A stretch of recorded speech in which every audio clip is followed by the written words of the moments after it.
నమస్తే. సమకాలీన రాజకీయ అంశాలపై విశ్లేషణాత్మక కార్యక్రమం ఎడిటర్స్ టైంకి స్వాగతం. సో ఈరోజు మనతో పాటు అయితే చర్చించడానికి మా పొలిటికల్ ఎడిటర్ అరవింద్ కొల్లి మనతో పాటు అయితే లైవ్లో సిద్ధంగా ఉన్నారు. సార్ నమస్తే. సార్ నమస్తే అమ్మా. సో సార్ చెప్పండి సార్, భారత స్టార్ రెజ్లర్ ఎవరైతే ఉన్నారో వినేష్ ఫోగాట్ అయితే ఒక షాకింగ్ నిర్ణయం. రెజ్లింగ్కి అయితే వినేష్ ఫోగాట్ అయితే గుడ్ బై పై నాపై కుస్తీ గెలిచింది అని అయితే నేను ఓడిపోయాను అని ఆమె ఫోగాట్ ప్యారిస్ ఒలింపిక్స్లో ఫైనల్కి చేరి అనూహ్య రీతిలో అయితే ఇంటికి అదనపు బరువుతో అయితే ఆమెకు చేరిందని తెలుస్తోంది.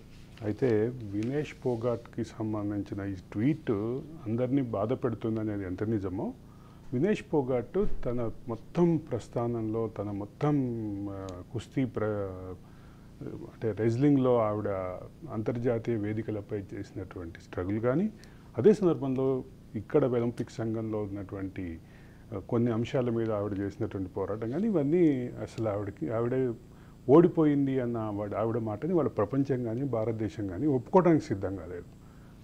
Vinesh Phogat is absolute winner, ఇంతమంది హృదయాల్ని గెలిచినటువంటి విన్నర్గా చూడాలి.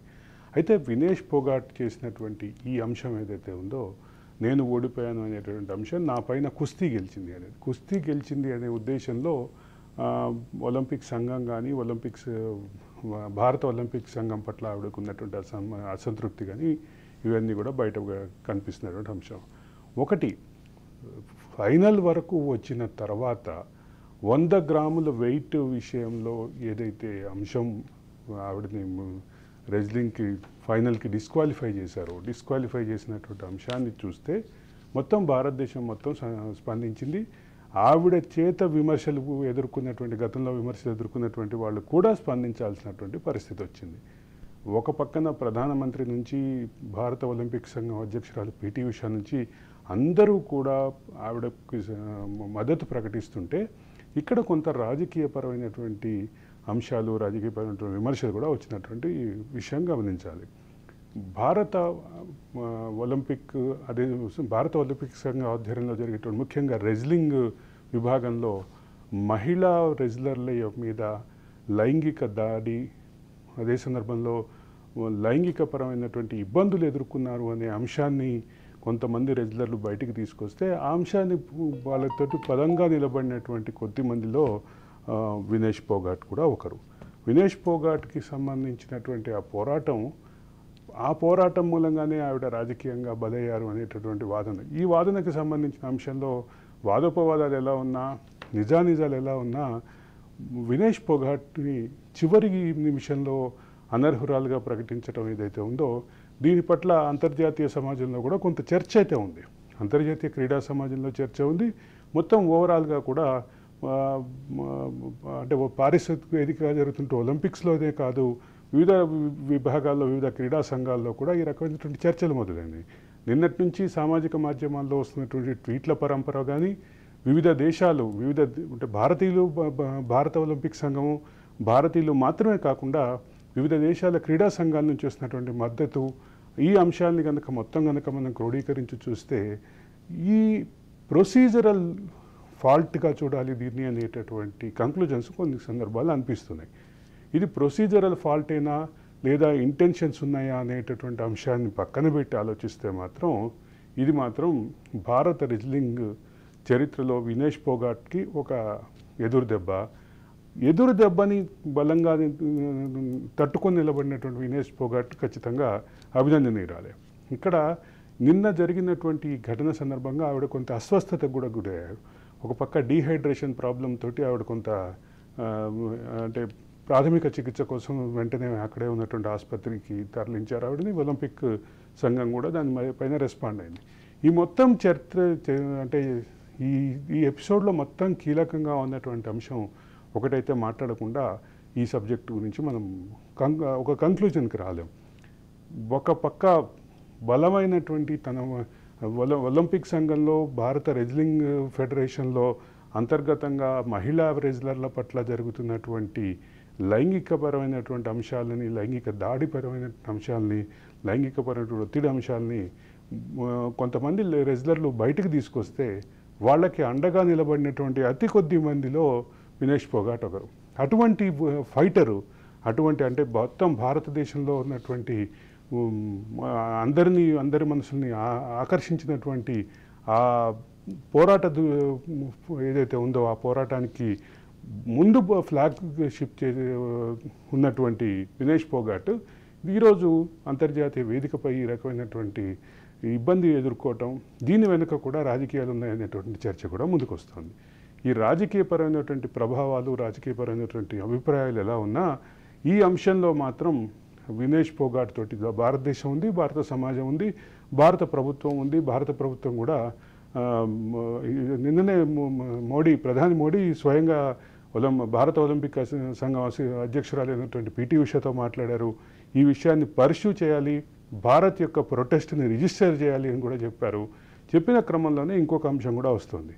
ఆవిడ ఎట్టి పరిస్థితుల్లో ఫైనల్లో డిస్క్వాలిఫై అయినందుకు కారణంగా అప్పటి వరకు ఆవిడ చూపించినటువంటి ఏదైతే ప్రతిభ ఉందో దానికి కనీసం రజత పథకం అయినా దక్కాలి అనేటటువంటి అంశాన్ని కూడా భారత ఒలింపిక్ సంఘం, అంతర్జాతీయ ఒలింపిక్ సంఘం దృష్టికి తీసుకెళ్ళింది. ఈ అంశం మీద కూడా ఇంకా డెసిషన్ పెండింగ్లో ఉంది.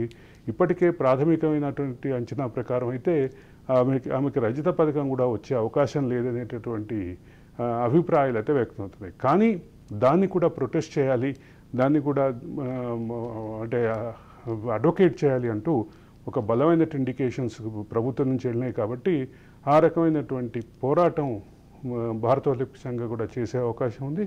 దీనిపై ఎటువంటి నిర్ణయాలు వస్తాయో చూడాలి.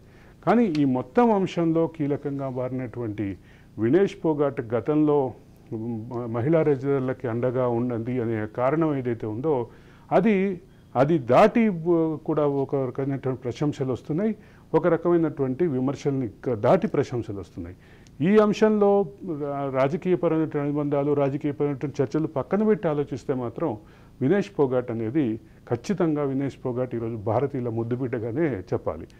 పథకం గెలిచినా గెలవకపోయినా ఈరోజు ఆవిడ అర్హురాలుగా ఉన్నటువంటి కనీసం అంటే రజత పథకం కూడా తేకపోయినా కానీ ఆవిడ మాత్రం ఖచ్చితంగా వినేష్ పోగాట్ ఖచ్చితంగా భారతీయుల ముద్దుబిడ్డగానే చెప్పాల్సినటువంటి అవసరం అయితే ఉంది స్వాతి.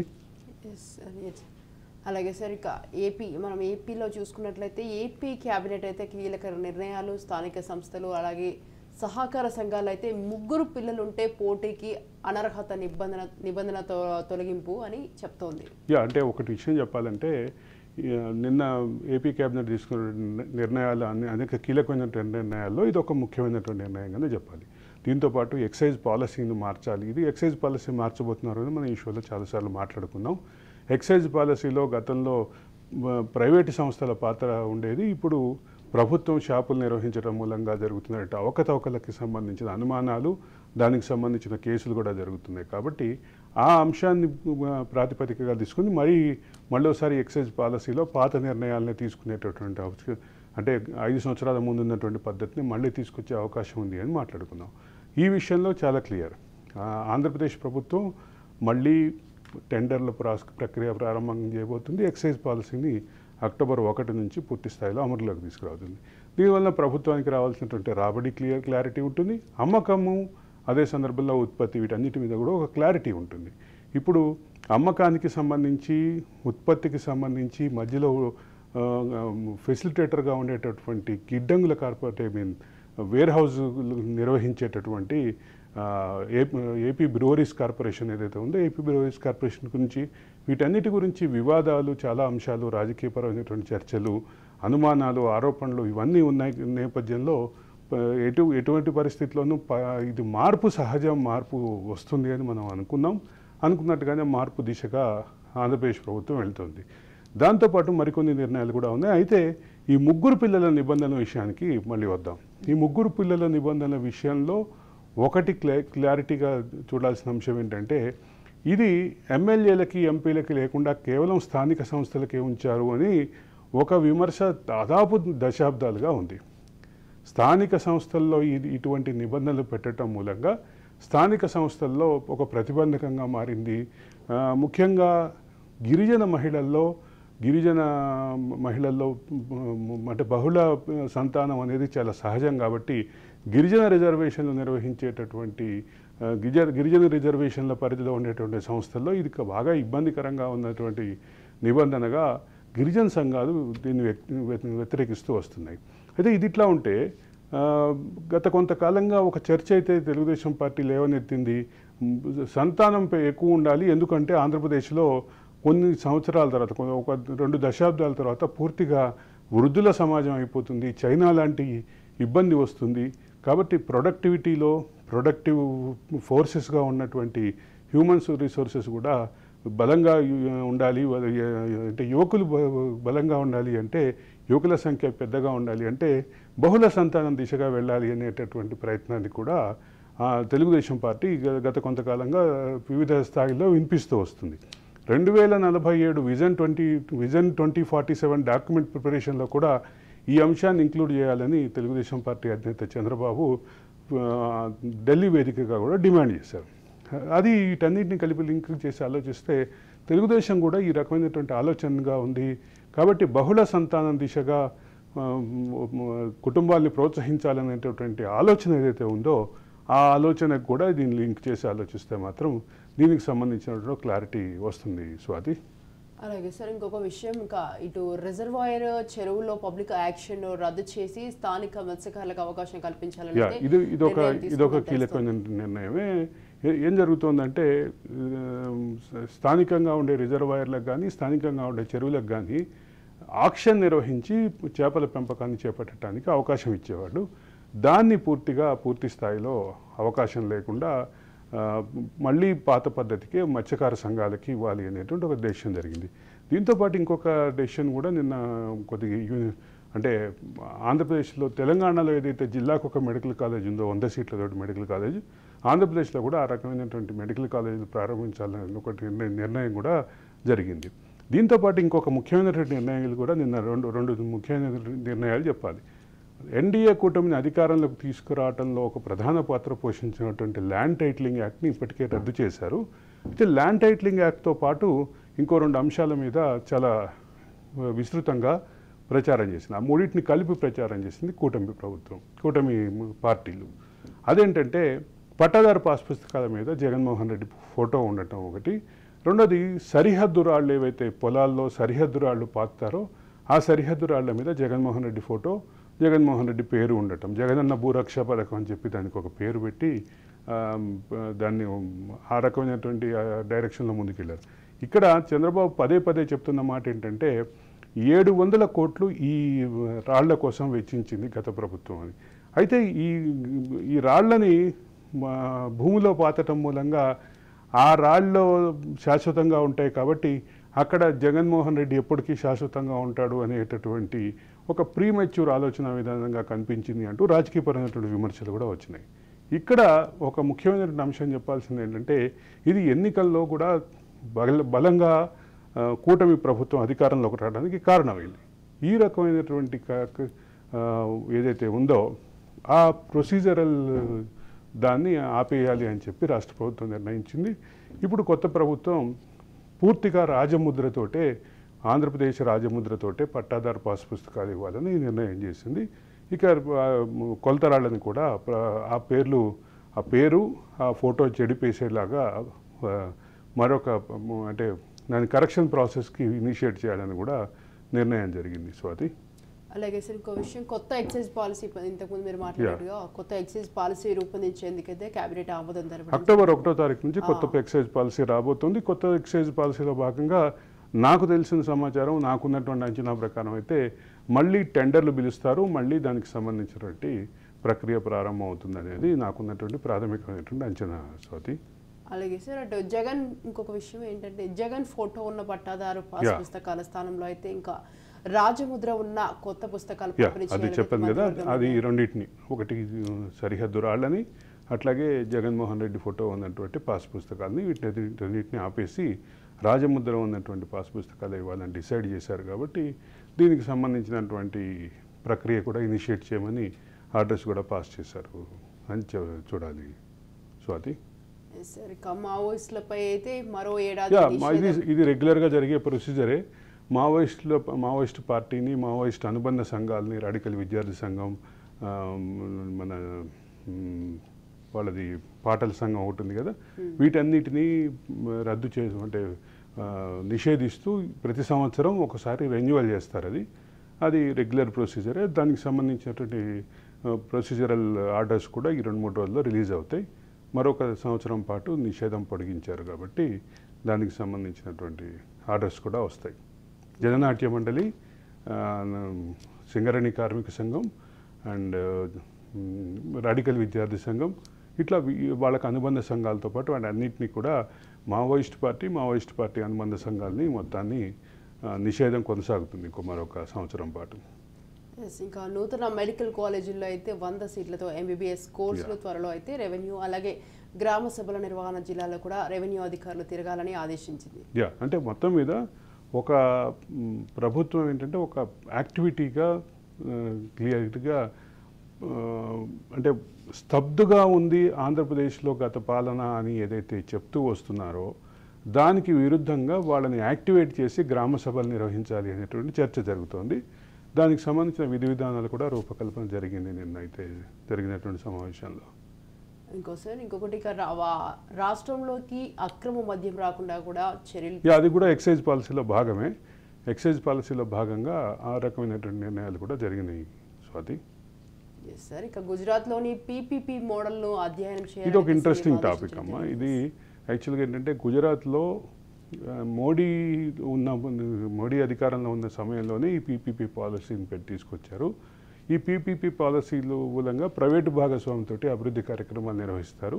దీనికి సంబంధించిన ప్రొసీజర్ని, దీనికి సంబంధించిన విధి విధానాల్ని, అక్కడ ఏ రకమైనటువంటి పాలసీస్ వాడారు, ఏ రకమైనటువంటి ప్రొసీజర్స్ వాడారు, వాటన్నిటిని స్టడీ చేయాలి అని గతంలో కూడా ఈ రకమైన ఇనిషియేషన్ కొంత జరిగింది. కానీ ఆ తర్వాత మళ్ళీ ఆగిపోయినప్పటికీ తర్వాత మళ్ళీ ఇప్పుడు రీస్టార్ట్ చేయబోతున్నారు. కాబట్టి అంటే అభివృద్ధి కార్యక్రమాల్లో, అభివృద్ధి పథకాల్లో, అదే సందర్భంలో కొన్ని ప్రాజెక్టుల్లో ప్రైవేటు భాగస్వామ్యాన్ని పెంచేటటువంటి ప్రక్రియదే PPP విధానం. కాబట్టి దానికి సంబంధించినటువంటి విధి విధానాల రూపకల్పన, వాటికి సంబంధించినటువంటి అంశాలని సమగ్రంగా చూసేటటువంటి ప్రొసీజర్లో ఒక బృందం వెళ్ళి అన్నిటినీ స్టడీ చేయబోతోంది. ఆంధ్రప్రదేశ్ ప్రభుత్వానికి సంబంధించిన ఒక బృందం వెళ్ళబోతోంది. గుజరాత్లో జరిగినటువంటి ఈ ప్రభుత్వ నిర్వహణలో, ప్రభుత్వ పాలసీలని అంటే పాలనాపరమైనటువంటి నిర్ణయాల్లో ఈ PPP అనేది ఒక అంశం. దాన్ని దానికి సంబంధించిన వివిధ కోణాలని పరిశీలిస్తూ దీనికి సంబంధించి ఒక ఫుల్ ఫ్లెడ్జ్డ్ క్లారిటీ అయితే ప్రభుత్వ పాలనా విధానాల్లో రాబోతోంది అని చెప్పక తప్పదు స్వాతి. సార్ ఇంకొకటి సర్వేరాలపై అయితే అది ఆల్రెడీ మాట్లాడేసుకున్నాం మనం. సర్వేరాలకు సంబంధించిన అంశం మాట్లాడేసుకున్నాం. కాబట్టి ఆ రెండు కలిపి వస్తుంది. కాబట్టి దానికి ఒక సొల్యూషన్గానే చూడాల్సినటువంటి అవసరం ఉంది స్వాతి. సార్ ఇంకొక విషయం వచ్చేసి 3 నెలల పాటు 22A అయితే భూముల రిజిస్ట్రేషన్ నిలిపివేత అని తెలుస్తుంది. ఈ 22A అనేది వివాదాస్పదమైనటువంటి అంశంగా ప్రభుత్వం చూస్తోంది. కాబట్టి 22A కి సంబంధించినటువంటి అంశాలని ప్రస్తుతం దానికి సంబంధించిన రిజిస్ట్రేషన్లు ఆపేసి దీనికి సంబంధించి పాలసీ డెసిషన్ ఒకటి తీసుకోబోతున్నారు. కాబట్టి ఆ పాలసీ డెసిషన్ తీసుకున్న తర్వాతే దానికి ఒక క్లారిటీ వచ్చేటటువంటి అవకాశం ఉంది స్వాతి. ఇంకోటి సున్నిపేటలో కూడా ఈ గత ప్రభుత్వం ఏదైతే కేటాయించిందో ఆ భూమిని రద్దు చేయాలని అయితే గత ప్రభుత్వ హయాంలో గత ప్రభుత్వం 2017 జీవో తెచ్చి అక్కడ ఉన్నటువంటి కొంత భూమిని లీజుకి ఇవ్వడానికి ప్రతిపాదించి. సున్నిపేట అంటే శ్రీశైలం దగ్గరలో ఉంటుంది. శ్రీశైలం దగ్గరలో ఉన్నటువంటి దానికి ఒక పాలసీ డెసిషన్ అయితే తీసుకున్నారు. దానికి సంబంధించి ప్రస్తుతానికి ఆ లీజు రద్దుగానే భావించాలి. లీజు రద్దుతోటి అక్కడ ఒక వివాదాస్పదమైన అంశానికి ఫుల్ స్టాప్ పెట్టేశారని చెప్పక తప్పదు స్వాతి. సార్ ఇంకా ఇటు దరఖాస్తులతో సంబంధం లేకుండా విచారణ కొనసాగాలి. ఇది జగన్మోహన్ రెడ్డి అక్రమ ఆస్తుల కేసులకు సంబంధించి ఢిల్లీలో సుప్రీంకోర్టులో జరిగినటువంటి విచారణ సందర్భంగా చాలా కీలకమైన వ్యాఖ్యలు చేసింది. అంటే సిబిఐ అఫిడవిట్ని ప్రస్తావిస్తూ ఈ వ్యాఖ్య చేసింది. జస్టిస్ ఖన్నా అయితే చాలా తీవ్రమైనటువంటి వ్యాఖ్యలు చేశారు. ఇక్కడ అంటే విచారణ ముందుకు వెళ్ళకపోవటానికి సిబిఐ చెప్తున్నటువంటి కారణాన్ని ప్రస్తావిస్తూ ఆయన వ్యాఖ్యలు చేశారు. ఏదైతే విచారణ ముందుకు వెళ్ళటానికి దరఖాస్తుదారులు ఫ్రీక్వెంట్గా రివిజన్ పిటిషన్లు వేయటం, విచారణ క్రమాన్ని అడ్డుకోవటం, విచారణ క్రమాన్ని మందగించేలాగా చేయటం ఉద్దేశపూర్వకంగా చేస్తున్నారు అనే వ్యాఖ్యల్ని చేస్తూ దానికి సంబంధించి సిబిఐ ఇచ్చినటువంటి వివరణ కానీ సిబిఐ అఫిడవిట్లో ఉన్న అంశాలు కానీ నవ్వు తెప్పించే విధంగా ఉన్నాయి, చాలా హాస్యాస్పదంగా ఉన్నాయి అని కూడా జస్టిస్ ఖన్నా వ్యాఖ్యానించారు. ఇక ఈ విచారణ క్రమానికి సంబంధించినటువంటి అంశాలు, ఇంకోటి విచారణ సందర్భంగా జగన్మోహన్ రెడ్డి లాయర్ నిరంజన్ రెడ్డి కానీ ముకుల్ రోహత్గి కానీ వాళ్ళు లేపినటువంటి అంశాల పట్ల సిబిఐ అంటే ఈ విచారణ నిర్వహిస్తున్నటువంటి న్యాయమూర్తులు కూడా ఒక కీలకమైన వ్యాఖ్యలు చేశారు. అది కూడా సీరియస్గానే పరిగణించాల్సినట్టు. విచారణ క్రమాన్ని, విచారణకు సంబంధించిన అంశాలని ముందుకు చర్చలో నిరంజన్ రెడ్డి వ్యాఖ్య అయితే అంటే పిటిషనర్ ఎవరైతే ఉన్నారో పిటిషనర్ పైన కూడా దివాళా ప్రక్రియకి సంబంధించి మరికొన్ని అంశాలకు సంబంధించి ఆర్థికపరమైనటువంటి నేరాలకు సంబంధించి కేసులు ఉన్నాయి అంటూ ఆయన ప్రస్తావించారు. కేసులు ఉండటం అనేటటువంటిది ఒక పెద్ద ఇబ్బందికరమైనటువంటి అంశం కాదు. కేసులు ఉన్నప్పటికీ ఈ కేసులో ఖచ్చితంగా ఆయన విచారణకి ఫిర్యాదు చేయడానికి ఆయనకున్నటువంటి అభ్యంతరాలు లేవటానికి అర్హుడే ఆయనకు లోకల్ స్టాండ్ ఉంది అంటూ సుప్రీంకోర్టు జడ్జి వ్యాఖ్యానించారు. ఈ మొత్తం చర్చలో ఒక అంశం అయితే క్లియర్గా మాట్లాడాలి. రఘురామకృష్ణరాజుకు సంబంధించినటువంటి ఇతరత్ర విషయాల్లోకి వెళ్ళొద్దు. రఘురామకృష్ణరాజుకు సంబంధించినటువంటి ప్రాథమికమైనటువంటి అర్హత, ఈ పిటిషన్ వేయడానికి ఉన్నటువంటి అర్హత ఉంది అని జడ్జిలు వ్యాఖ్యానించేశారు. కాబట్టి దీనికి సంబంధించి ఇక మరి ఇంకెంత చర్చ లేదు. ఇక దీనికి సంబంధించినటువంటి పూర్తి స్థాయిలో నిర్ణయం కోసమే వెయిట్ చేయాలి. అయితే ఈ విచారణ క్రమాన్ని వేగవంతం చేయాల్సిన అవసరాన్ని మాత్రం సుప్రీంకోర్టు జడ్జిలు చాలా క్లియర్గా నొక్కి మరీ చెప్పారని చెప్పక తప్పదు. స్వాతి. ఎస్ సార్, ఇక మనం తెలంగాణ గురించి మాట్లాడుకున్నట్లయితే తెలంగాణలో అయితే కొత్తగా ఇంజెక్టబుల్స్ తయారీ అయితే అవుతుంది. మన సుప్రీంకోర్టు తర్వాత మాట్లాడుతున్నటువంటి ఈ సబ్జెక్ట్లో ఇంకొక పెద్ద మార్పు ఉంది. ప్రపంచ బ్యాంకు తెలంగాణ రాష్ట్రానికి సంబంధించినటువంటి ప్రాజెక్టుల్లో పాల్గొనటానికి ఆసక్తిని చూపించింది. They are ready to take initiative. ఏ రకమైనటువంటి ఇనిషియేటివ్ అంటే వాళ్ళు భాగస్వాములు అవటానికి కూడా రెడీగా ఉన్నారు.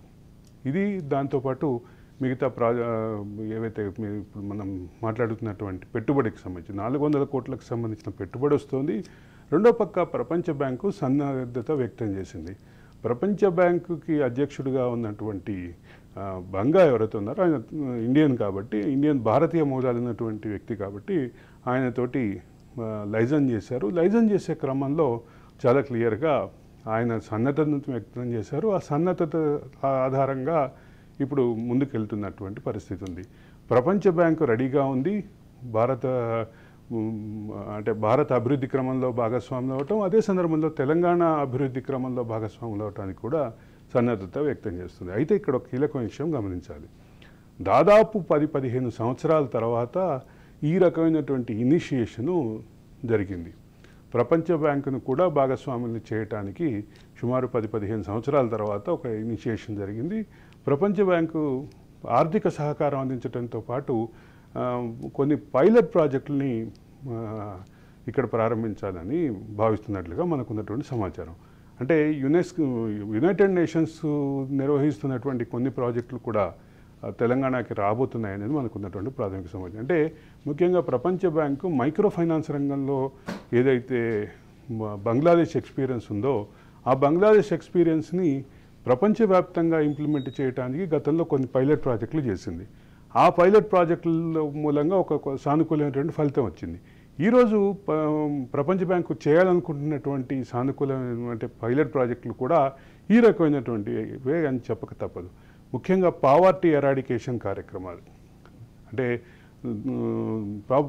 దరిద్ర నివారణ కార్యక్రమాలు అంటారు తెలుగులో. అయితే పావర్టీ ఎరాడికేషన్ కార్యక్రమాలకి సంబంధించినటువంటి ఈ దారిద్ర్య రేఖకి దిగువన ఉన్నటువంటి వాళ్ళని దారిద్ర్య రేఖకి ఎగువకి తీసుకురావడానికి చేసేటటువంటి పావర్టీ ఎరాడికేషన్ కార్యక్రమాలకు కూడా కొన్నిటికి తెలంగాణ రాష్ట్రంలో పైలట్ ప్రాజెక్టుగా చేయాలని ప్రపంచ బ్యాంకు భావిస్తుంది అనేది ప్రాథమికంగా ఉన్నటువంటి సమాచారం.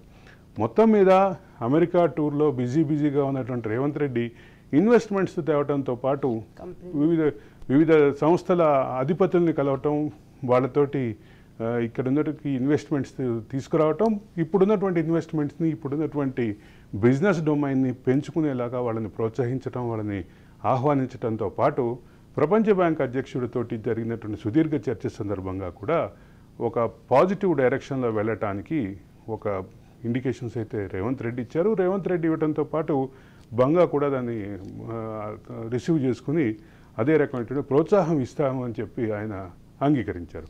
మొత్తం మీద ఆంధ్రప్రదేశ్, తెలంగాణ రాష్ట్రాల్లో ఏదైతే పెట్టుబడుల ఆకర్షణలో పోటీ వాతావరణం అని మనం మాట్లాడుకుంటున్నామో ఆ వాతావరణం మరింత ముందుకెళ్ళటానికి ఇప్పుడు ప్రపంచ బ్యాంకు చేయబోయేటటువంటి పైలట్ ప్రాజెక్టులు కూడా ఒక వేదిక అవుతాయి, ఒక కారణం అవుతాయని చెప్పక తప్పదు స్వాతి.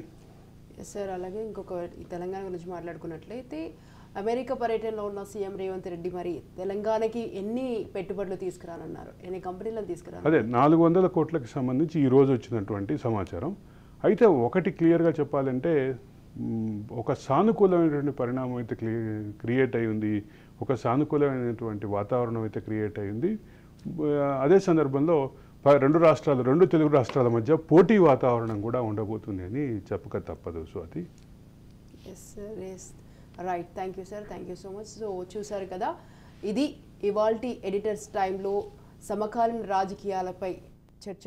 సో ఇది ఇవాల్టి ఎడిటర్స్ టైం. చూస్తూనే ఉండండి రాజ్ న్యూస్.